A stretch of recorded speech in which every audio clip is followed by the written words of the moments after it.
I don't like Pokemon Coliseum. I just finished that game for the first time and I was pretty disappointed by it. I thought it had a neat setting taking place in a more western region, and I thought battling was pretty fun too. It's all double battles, which I found introduced a lot more strategy to the game. But as far as everything else goes in Coliseum, well, it was a letdown for me knowing that this was the first Pokemon RPG on consoles. It hurts even more because Coliseum has some pretty good ideas and mechanics that could have been amazing if they were just expanded upon. But it's because of that I was all the more interested to see what Coliseum's developers, Genius Sonority, would do with their next game, Pokemon XD, Gale of Darkness. And believe me when I tell you, I have never experienced whiplash like this going from one game to its sequel. XD is not a perfect game either, but it's a pretty damn good one. It not only fixes most of the things I disliked about its predecessor, but it goes even further beyond.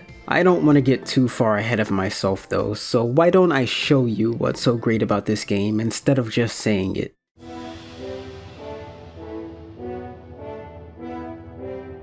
Our game starts with a scene of a sailor and his captain sailing the high seas at sunset, but it suddenly starts being followed by 4 copters. Then the sky gets real dark and a shadow Lugia looms over the ship before one of the helicopter pilots controls the Lugia somehow and forces it to steal the ship. The ship isn't relevant here, I'm not gonna talk about it later. This scene is just to show us this cool shadow Lugia. And after the opening cutscene, we suddenly cut to a fight between a Salamence and a Metagross. We're the redhead kid who controls the dragon, but it's not actually our Pokemon. This is just some kind of battle sim. It's safe to assume we're in some kind of lab here, but make your way to an adjacent room and you'll meet your mom Lily and the lab director Crane. Your mom sends you on a quest to find your sister Jovi, which you do at a scientist named Kaminko's house, along with his assistant Chobin. So you bring her back to the lab, and after exploring the place a bit more, you learn that this lab is actually researching shadow Pokemon created by Cipher, and they've been working on a snag machine of their own that they entrust you with. If you remember, shadow Pokemon are basically Pokemon that have been turned into soulless fighting machines, and you need to purify them to use them to their fullest. And the snag machine makes it so you can steal Evil Trainer's shadow Pokemon. As soon as you get it though, the lab is attacked by Cipher and Crane gets kidnapped. You do manage to snag a Teddiursa from Cipher before they can get away with Crane, but they are successful in kidnapping the director. This also puts a target on your back because Cipher knows you have a snag machine now. Our goal is pretty obvious after that. Rescue the professor and stop Cipher from creating shadow Pokemon. It's a pretty good start. It doesn't have as much immediate intrigue as Coliseum did, but I still like how this game kicks off. I want to say the biggest difference between this game and Coliseum is how alive it is, cliche as that might sound. It still takes place in the deserted Orre region, but we're introduced to a much more diverse cast right off the bat. Our mom, our sister, the lab director Crane and everyone else who works in the lab, the abnormal Dr. Kaminko, his assistant Chobin, Cipher, and that's all before we even set off on our journey and do any real battling. Speaking of which, our starter this time is a single level 10 Eevee in contrast to the level 30 plus Umbreon and Espeon that we began Coliseum with. That's a deliberate choice, along with giving us a much younger looking protagonist to show just how inexperienced we are. Don't worry though, because we run into both old and new problems in Orre. This game takes place about 5 years after that one, so it's nice to see some characters aged up and working jobs like the kids from the Kids Grid. I kinda spoiled this game a little already because I mentioned these guys were in Cipher, but in universe, it's presumed Cipher has given up on their evil ways after the events of Coliseum, so these guys are just normal, unaffiliated to any organization evil spies. You find out pretty early on though that Cipher is still trying to take over the world with shadow Pokemon, and they have more admins and leaders that rank way above the ones we fought in the last game. But we can worry about the rest of the story later. What with this being a Pokemon RPG on consoles, it's more interesting to see what XD brings to the table gameplay wise. And well, it plays pretty much exactly like the last game, which is just a normal Pokemon RPG without some of the recurring elements like random encounters in tall grass or flying. You ride a scooter everywhere instead. There's no Pokédex either. Instead, we have a PDA that does keep track of Pokemon, but it can also do other stuff like receive emails. And combat remains the same too. It's all double battles, which again, I'm really fond of. It's just such a nice change of pace from singles. It's still pretty slow though, which can make battles a bit annoying. And of course, Shadow Pokemon return, but they're much easier to purify this time around. For starters, their heart gauges just seem to deplete faster. That's possibly because we're dealing with lower levels here than we were in Colosseum, but I'm not complaining. And that's not even what makes purification easier really, not alone at least. It's after you rescue Crane from Cipher's lab that you're introduced to a device called the Purification Chamber. I'll let you guess what it does.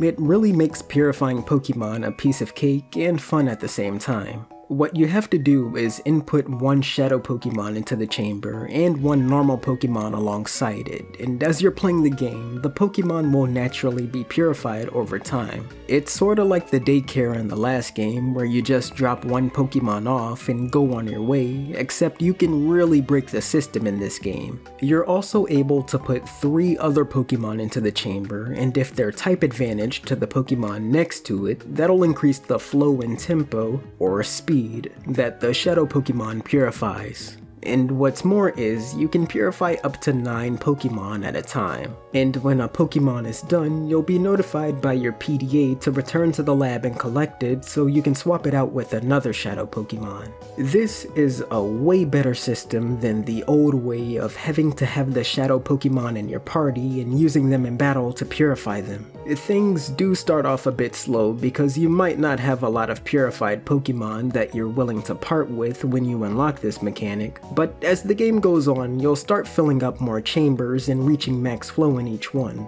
And before you know it, you'll have all 83 Shadow Pokemon purified. If it were up to me, I would have gotten rid of this Shadow Pokemon idea entirely, because all it does is force you to put an unnecessary amount of time into purifying them. And this purification chamber isn't a perfect solution either, because you can't use that Pokemon at all while it's in the machine. But this is a nice enough solution for the legwork part of purifying Shadow Pokemon. Also, you're not going to be parted with them forever. It doesn't take too long for Pokemon to purify if you know what you're doing in this machine. And you know what else? I didn't really hate when I did use Shadow Pokemon in this game. It helps that they have access to other Shadow moves besides Shadow Rush, and most of them don't deal recoil damage. So if you had a Shadow Pokemon on your team, it didn't feel like the biggest handicap, especially considering none of the Pokemon types are resistant to Shadow moves in this game. So overall, I'm really glad they didn't abandon the Shadow Pokemon idea. Like I said earlier, the biggest thing that's changed from Colosseum to this game is the Orre region itself. Not only do we have new locations to visit, but we also have new mechanics tied to the region itself. Most notable being you can find normal Pokemon in random encounters now. See, Orre canonically doesn't have a lot of wild Pokemon inhabiting it. However, between the events of Colosseum and XD, these areas called Pokespots have been introduced to the region, and more Pokemon have started to appear in the region thanks to them. What happens here is, you just drop off a few items called Pokesnacks at one of the Pokespots. And as you're playing the game, wild Pokemon will be lured to it. It's a lot like the Purification Chamber in that regard. You'll even get an alert on your PDA when a Pokemon shows up, but you gotta return to that spot in time before they eat all the snacks. I think this is a nice inclusion to Orre. There's not a lot of variety in the wild Pokemon you can encounter, but it's still cool. I don't have anything against it. On super rare occasions, you can even run into a Munchlax, which is here a generation too early. You can't catch it because it's someone else's Pokemon, but they'll give you a bunch more Pokesnacks to use, which is nice. And on the topic of Gen 4 Pokemon, there's a whole side quest involving a Bonsly too. Yeah, you heard me right. This game has a side quest that isn't relegated to the post-game content. And that's not me taking the piss and making fun of this game for doing what seems like the bare minimum either. I'm actually really glad there's something to do here in this game besides the main story and Colosseum battles, unlike its predecessor. There's a lot of ways for you to entertain yourself in this game. The Colosseum's return, and the Purification Chamber and Pokespots are fun in their own ways, plus the Bonsley side quest as I've all just mentioned. But there's also the Real Gym Tower, which has games like Battle Bingo, where you have to try to clear an entire sheet by battling and strategically capturing other Pokemon. And this tower also has what I probably spent a quarter of my playtime doing, the Battle Sims. These are battles where you're given a specific team and are told to defeat the enemy within a set amount of turns. Catch is, there's usually a gimmick or condition to these battles that turn them into puzzles. Some of them really have you thinking outside the box too. Like, here's a good one that I was stumped on for a bit. I had to use my team of Salamence, Dusclops, and Houndoom to defeat the enemies Wobbuffet, Banette, and Wynaut in just 4 turns. Seems easy enough, right? We have type advantage. So my first thought was to just swap my useless Salamence with Houndoom and use Crunch or something on these guys. But I was swiftly reminded you can't swap out because of Wobbuffet's signature ability, Shadow Tag. So my next thought was to just hope Salamence would die to an enemy attack so I could bring out my Houndoom, but they never laid a finger on him and I failed. I failed multiple times attempting this strategy actually, and it wouldn't be until I remembered you can attack your own Pokemon in double battles that I eventually won. I had my Dusclops Ice Beam Salamence, which means I could call out my Houndoom, and he made this fight a piece of cake. The solution was staring me in the face the entire time, but it's that unorthodox type of thinking that you have to use if you want to win these battles, and that's what made them so fun. Really, I would buy a standalone game full of Pokemon battle puzzles like this. I enjoyed them a lot. And that's still not all you can do in Orre.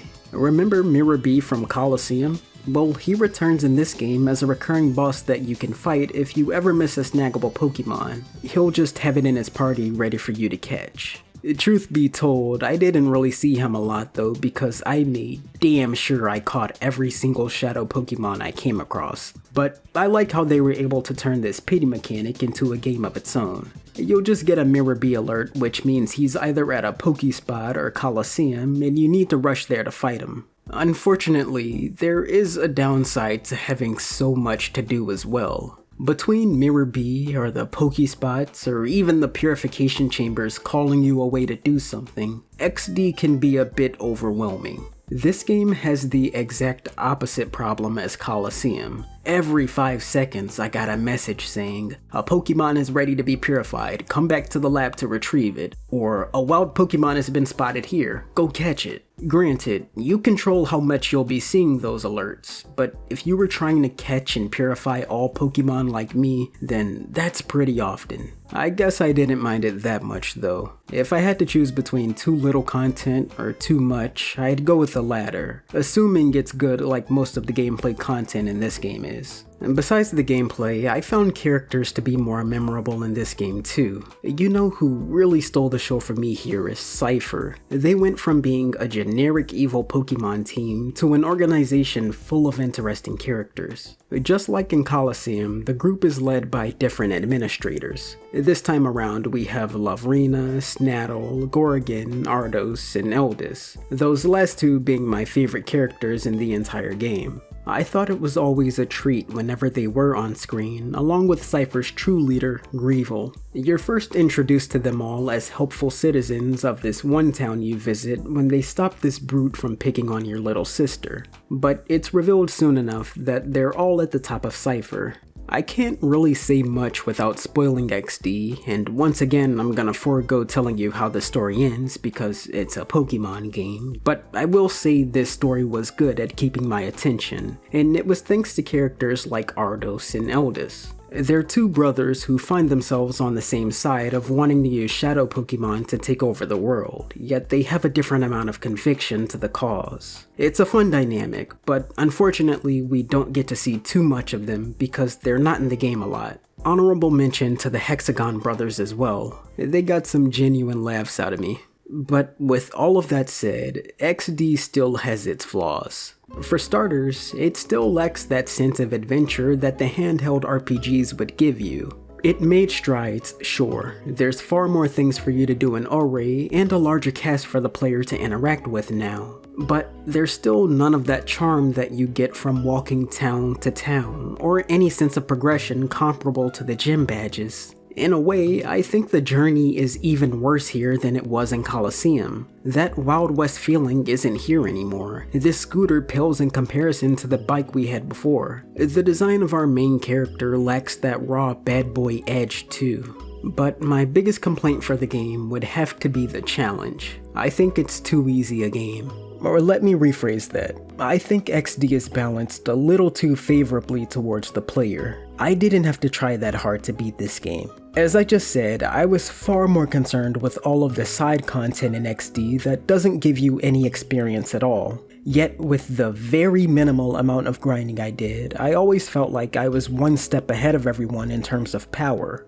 For a majority of the game, the enemies never posed a real threat. Now compare that experience to Coliseum, where everyone felt like a threat. I had to do a ton of grinding the Coliseums in that game just to be on an even playing field. And I'm not saying that was good either. That game is on the other end of the extreme, and it's what largely contributed to Coliseum being a slow burn. However, because Coliseum was so hard, you had to play smarter, and that's what I really liked about double battles. It doesn't matter so much if the enemy is stronger than you because the strategies double battles introduce can even the playing field. This is one of the very few things I complimented Coliseum on actually, so to see them regress in terms of difficulty is a bit disappointing. And I acknowledge this is probably a personal gripe on my part that not many people can relate to. But if you're gonna make the game this easy, at least make me feel like I earned this power somehow, you know? Excluding like the last 2 or 3 battles against Cipher, it felt like I could dog walk anyone I came across in this game. The administrators, who were once genuine threats and battles I felt I had to prepare for in Coliseum, felt only the tiniest bit more difficult than normal grunts in XD. But I'll digress, as there's not much else negative I have to say about this game.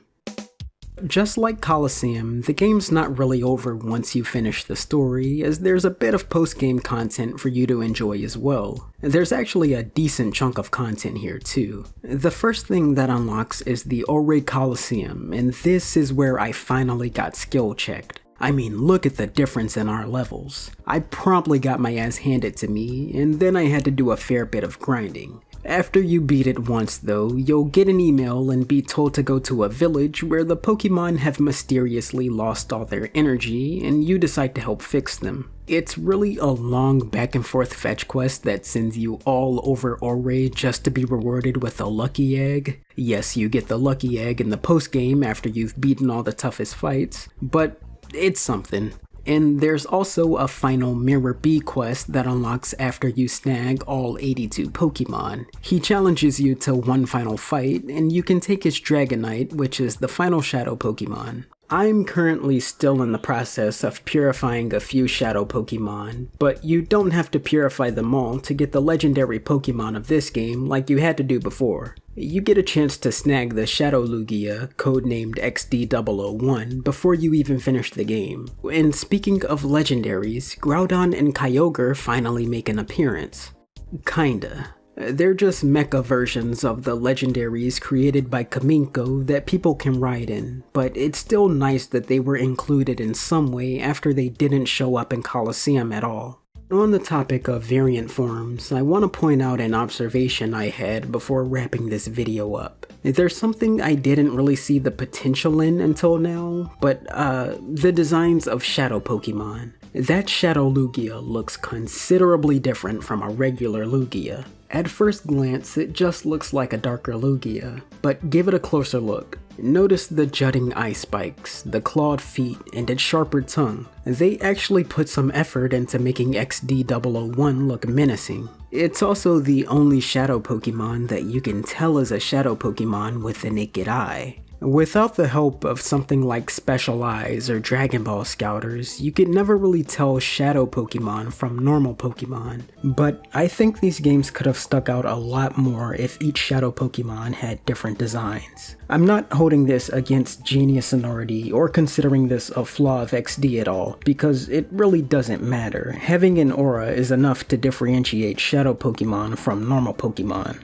Plus, it would be a lot more work for Genius Sonority considering they just ported the Gen 1 and Gen 2 models from the Stadium games. I'm just thinking out loud on this one about how it could have given XD an even stronger visual identity. Hindsight is 2020. I didn't even really make this observation myself until I really studied that Shadow Lugia. There is actually one other Shadow Pokemon I know of that has a unique design, and that's Mewtwo from Pokken Tournament, which came out 10 years after XD. As far as I know, it has no connection to Orre or Cipher at all, but it's cool that Shadow Pokemon have been acknowledged by the series in some kind of way beyond these GameCube games. But we're done with them for now.